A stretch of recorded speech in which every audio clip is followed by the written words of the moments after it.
君はね、確かにあの時私のそばにいた。いつだっていつだっていつだってすぐ横で笑っていた。なくしても取り戻す君を I will never leave you.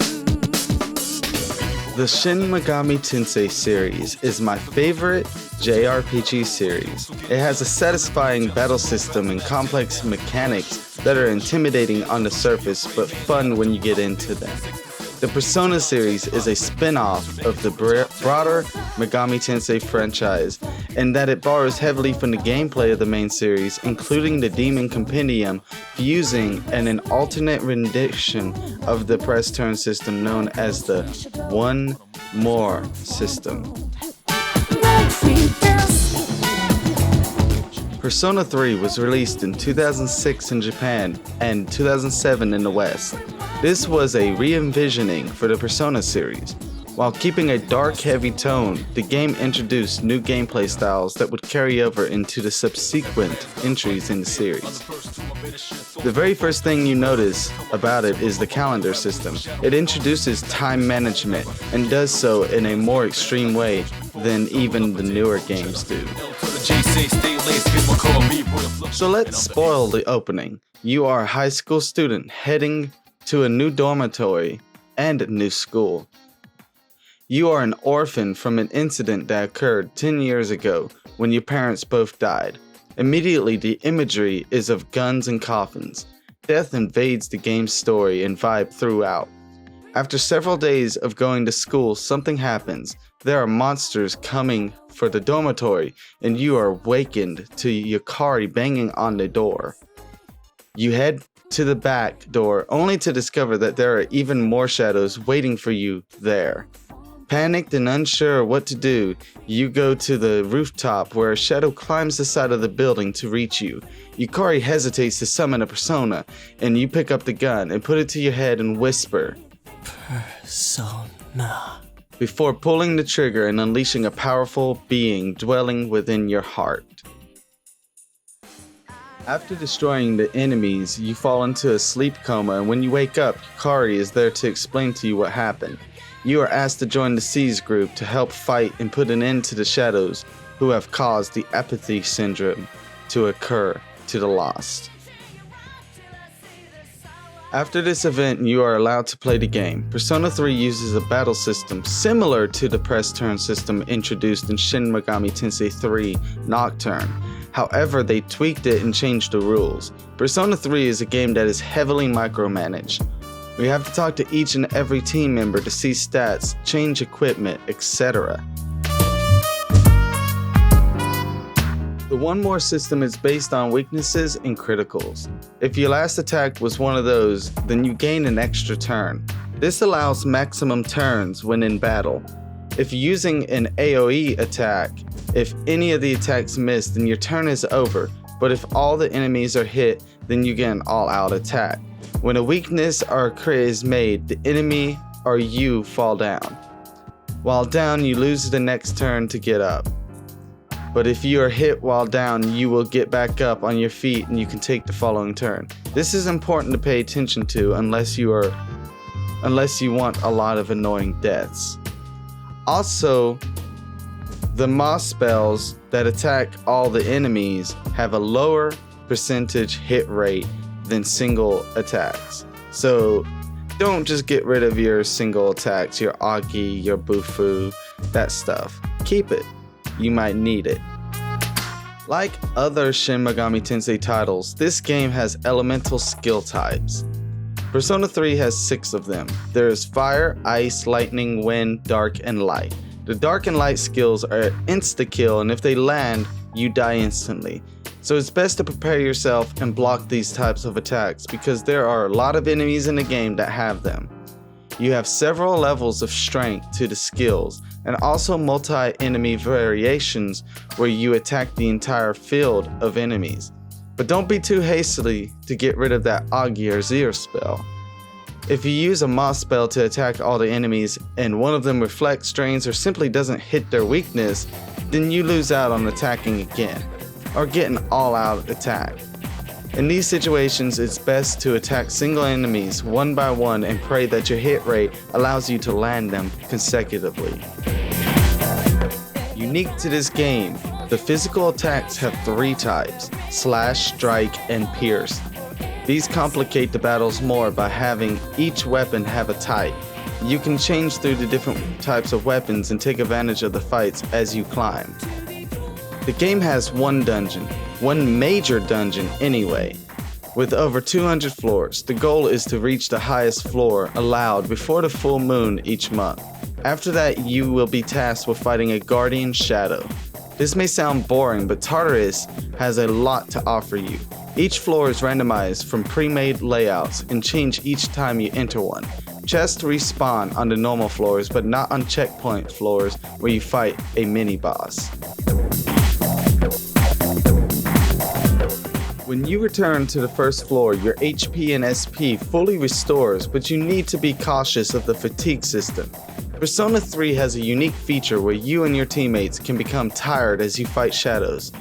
When your party members are tired, they will leave Tartarus when you return to the first floor, making resource management a key part of grinding. Something else that may catch Persona fans off guard is the tactics system. In 4 and 5, it is an optional feature to use tactics, where in 3 you have to use tactics to have any sort of control over what your party members do. This may sound like a problem, but the tactics system in these games is actually really based, in my opinion. Sure, there are many times a character in your party will do something really stupid, but more times than not, if you set them correctly, you will find yourself surviving the fights and having a fun time. The main thing you need to do is to analyze all the enemies so that your team members know how to fight the enemies. Otherwise, they will be guessing. Like other megami tensei games, Persona 3 uses an experience scale for leveling up.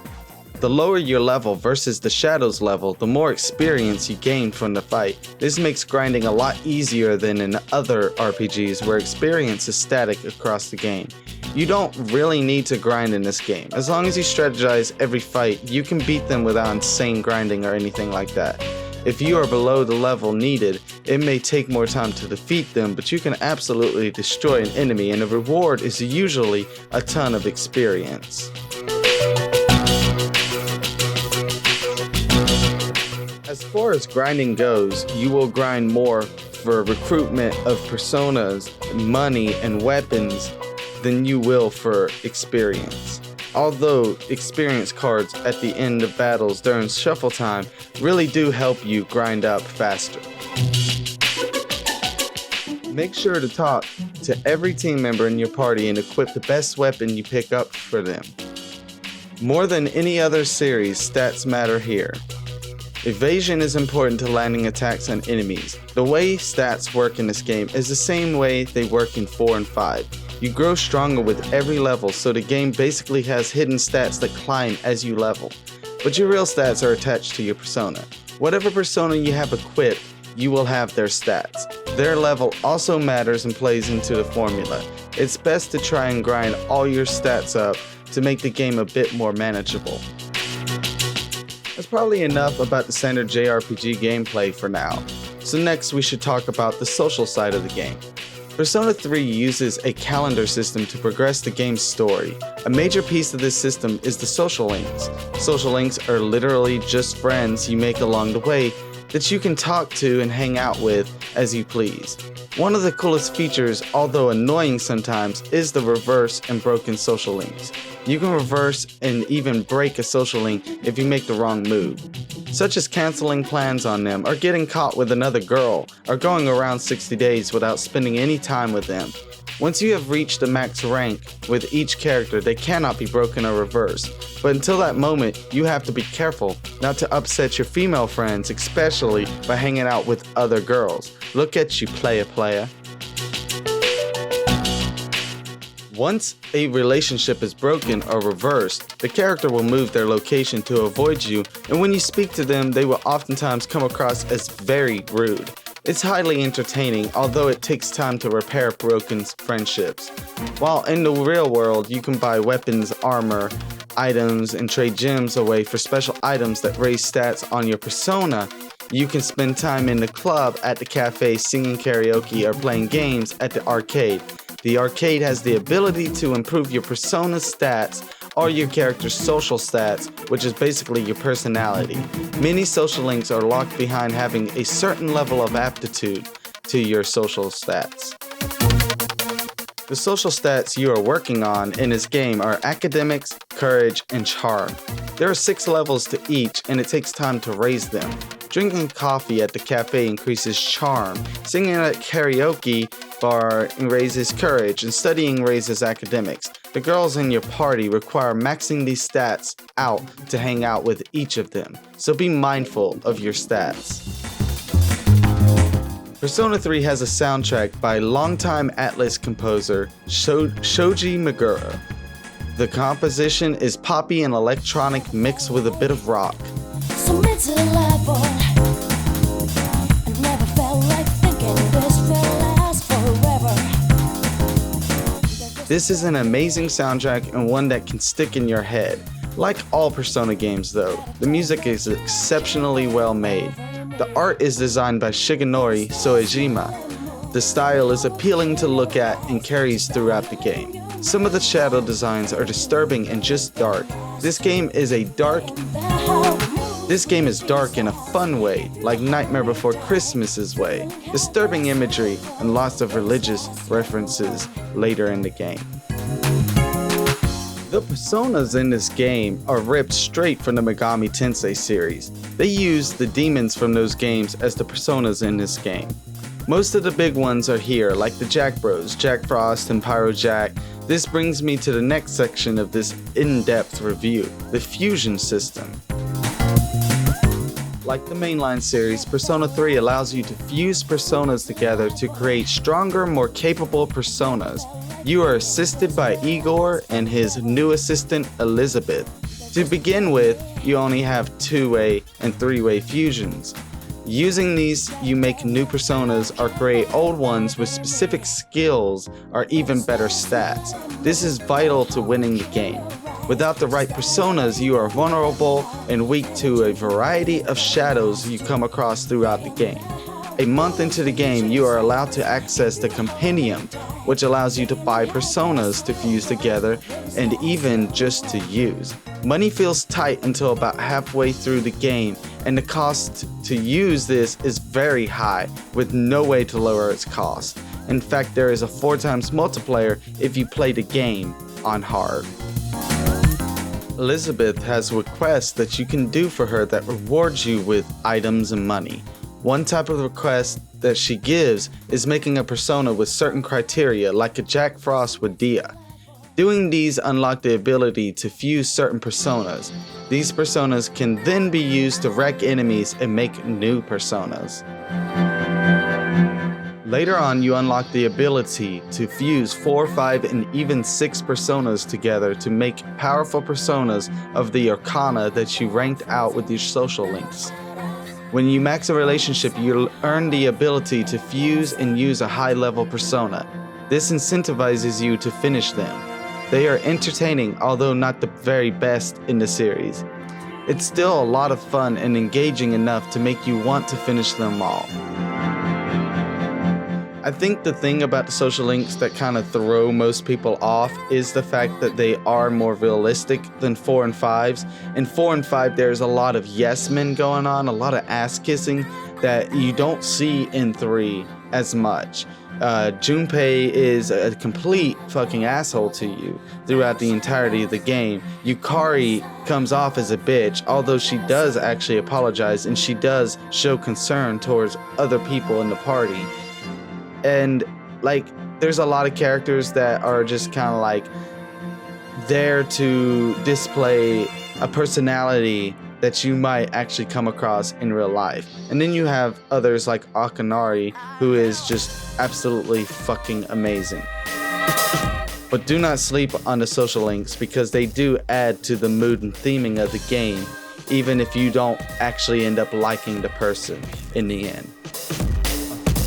Persona 3 holds a special place in my heart as it is the first Persona game I played and the second Megami Tensei game I played. The concept of spending a year in a Japanese school kid's life sounds weird on the surface, and believe me, it is weird, but it is a ton of fun. This is my favorite Persona game. The story takes twists and turns and is well written out. It's dark and macabre. It can fill you with this dread partway into it that most games and media cannot. I highly recommend playing Persona 3 for yourself. So here's the part where I have to tell you my opinion on which one to play. I will always prefer and have feelings for Persona 3 FES. Persona 3 Portable has a lot of nice quality of life features and even a alternate storyline where you can play as a female protagonist, new social links and all kinds of stuff added in, even a new soundtrack. However, this version is missing a lot from the original game. All the 3D exploration in the overworld and the cutscenes have been taken out and it is presented in a visual novel way. This hurts the vibe for many reasons, and the FMC route retcons several major events in the main game that don't set well with me as a longtime fan of the original.